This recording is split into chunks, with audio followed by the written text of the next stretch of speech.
पहला सवाल मैं डॉक्टर साहब आपकी खिदमत में रखता हूँ, वो ये है कि सैलाब और कुदरती आफात ये नेचुरल प्रोसेस हैं, कुदरती हैं, या फिर ये हमारे अमाल का नतीजा है? मैं बुनियाद यहाँ से लेकर चलना चाहता हूँ।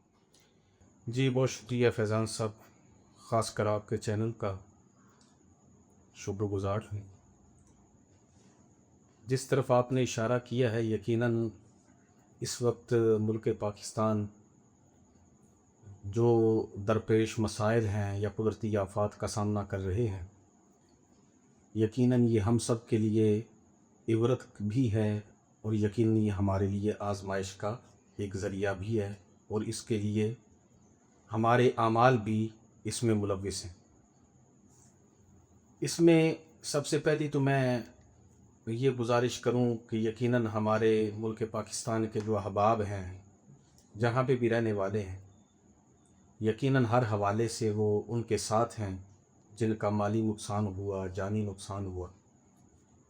यकीनन उनके साथ हमारी हमदर्दियाँ भी हैं और लोग अपनी अपनी ताकत, इस्तेदाद और इस्तिताअत के मुताबिक उनके साथ ताउन भी कर रहे हैं। अल्लाह ताला उनको अजर अज़ीम अता फ़रमाए। और जहाँ तक ताल्लुक़ है इस बात का कि ये जो सैलाब है या बारिशें हैं, तो क्या ये मौसमी सूरत हाल की असर अंगेज़ी है या फिर ये हमारे अपने अमाल का नतीजा है? तो इसमें सबसे पहले तो मैं ये गुजारिश करूं कि इसमें कोई शक नहीं कि ये जो चीज़ें हैं, बारिशों का तसलसल के साथ आना, कुदरती आफात का तसलसल के साथ वकूअ पज़ीर होना, और कभी कोरोना की वबा का सामना कर रहे हैं, कभी सैलाब की मुसीबत का सामना कर रहे हैं, कभी सैलाब की ज़द में हैं, यानी तरह तरह की बीमारियां, तरह तरह की आजमाइशें और मसाइब व आलाम का शिकार मुल्क पाकिस्तान हो रहा है। यकीनन इसमें ईमान वालों के लिए इबरत भी है, इसमें अजाब भी है और इसमें ईमान वालों के लिए आजमाइश भी है। यकीनन जिनका सब कुछ लुट गया, ख़ानदान के ख़ानदान इस वक्त ज़मींबोस हो गए और घर के घर जो हैं वो ज़मींबोस हो गए, लोगों के ख़ानदान लुट गए। इवन के बाप जो है वो बेटे को देख रहा है कि वो सैलाब की ज़द में है, और बेटा बाप की तरफ देख रहा है वो सैलाब की ज़द में है।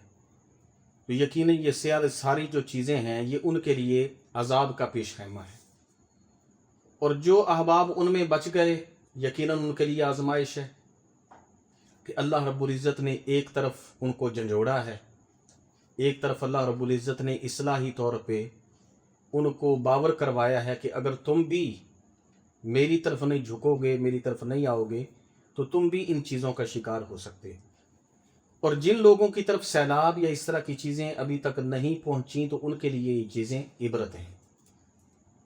और ये जो कह देते हैं कि ये जी मौसमियाती जो है ये असर अंगेज़ी है, तो मैं ये समझता हूँ ये उनकी ला इल्मी है, लाउबाली है, ये गफलत है।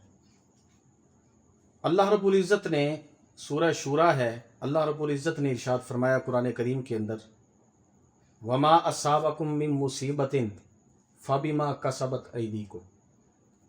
अल्लाह रब्बुल इज़्ज़त इरशाद फरमाता है कि जो कुछ तुम करते हो तो फबिमा कसबत ऐदीकुम, जो तुम्हारी हिलाकतें होती हैं, जो तुम्हें मुसीबतें पहुंचती हैं, जो तुम्हें मुश्किलात पहुंचती हैं, ये तुम्हारे अपने हाथों का ही किया धरा होता है।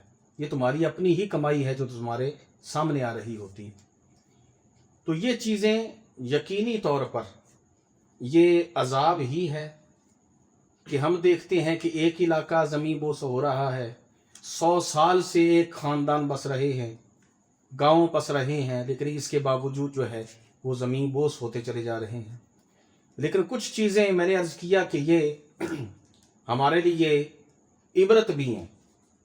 अल्लाह रब्बुल इज़्ज़त ने इन बारिशों के हवाले से, इन कुदरती आफात के हवाले से भी कुरान करीम के अंदर इरशाद फरमाया है। अल्लाह फरमाता है युकल्लिबुल्लाहुल लैला वन नहारा इन्न फी ज़ालिका लइब्रतन लिउलिल अबसार। اللہ فرماتا ہے کہ یہ جو رات کا تبدیل کرنا ہے، دن کا تبدیل کرنا ہے، تو فرمایا اس میں ضرور دیکھنے والوں کے لیے عبرت ہے کہ بارشوں کا برسنا، حالانکہ بارش ایمان والوں کے لیے رحمت بھی ہوتی ہے، ایسے ہی یہ جو پانی ہے نہروں کی صورت میں، یہ بھی ہمارے لیے نعمت ہی ہوتا ہے، لیکن یہی چیزیں ہمارے لیے عذاب کا پیش خیمہ بن جاتی ہیں۔ اس کی وجہ یہ ہے کہ اللہ رب العزت ارشاد فرماتا ہے کہ اس میں تمہارے برے اعمال شامل حال ہوتے ہیں، جس کے نتیجے میں یہ ساری چیزیں تمہارے اوپر وقوع پذیر ہوتی ہیں۔